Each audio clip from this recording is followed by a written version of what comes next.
To continue on with Excel Project 4, to finish out the varying interest rate schedule, something that's kind of interesting to do is I'm going to highlight the rates from 4.0 to 7.25, and I'm going to go under the Home tab, under Conditional Formatting, and I'm going to set up a new rule.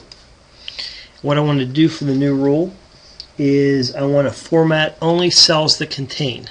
And what I want to do is I want to say cell values that are equal to, and I'm going to move this down.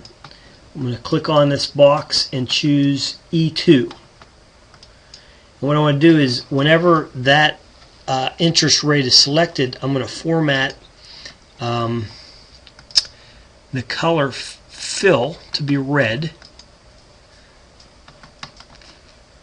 and the font to be just keep it automatic. And what will happen now is now 4.5 is selected. Now if I change this to 4.25, it'll change and highlight that area. So whatever rate is selected, it will highlight that area in our table. And the tricky part, I guess, is it has to be one of these matching items to do that.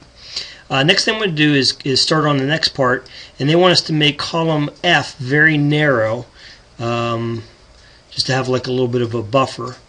And then we're going to start up here in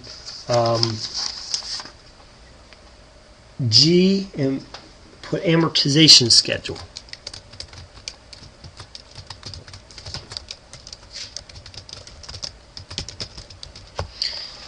And this spans across from G through K. So I'm going to merge and center that, and I'm going to apply the title.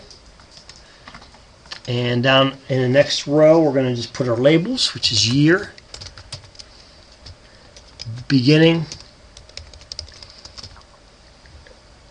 balance. And the way you get beginning on one line and balance on the others, hold down Alt and hit Enter.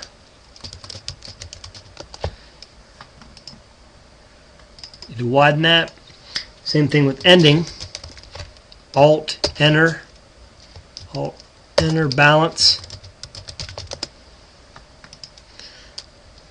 Paid, on, Alt, Enter, principal. And then the next one over is interest. Alt, Enter, paid. Now we may need to widen these a little bit depending. May not have set that up exactly as they had it before. I am going to go down and put my years in, and like I did with the rate in the other table, I'm going to highlight and run this down by using the autofill, clear down to 18. And let's see. The next part, I'm on page 257. They actually give you the formulas. The beginning balance is actually pretty easy. So I'm going to click on beginning balance. This is going to be equal to C6. This just comes over from the loan amount. The ending balance is a kind of a crazy if statement. It's equals if. Again, this is in the table on bottom of 257. Make sure you get this correct. If not, just check it again. Lots of places to make mistakes on these. So don't be discouraged if it doesn't work the first time. Just go back through and make sure there's no typos.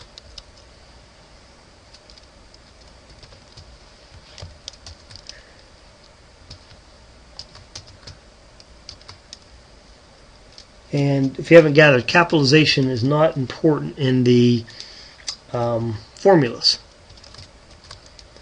which is nice because there's enough other things to worry about.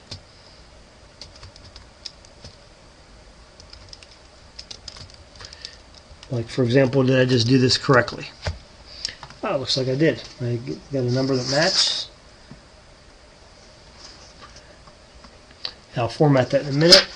Paid on principal is just equal to 8. This is a common mistake here. 8 equals H3 minus, that is I3, not 13. Okay, and then interest paid, another if statement, equals if.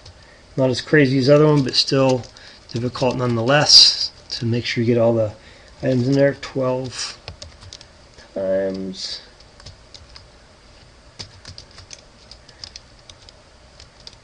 It's kind of confusing at times. Some things look like J's, sometimes look like I's, some things look like others. So I'm actually going to format all of these to be currency,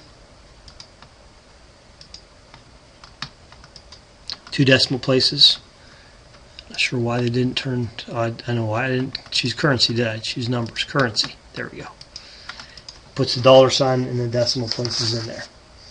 So that sets up our first part of our table.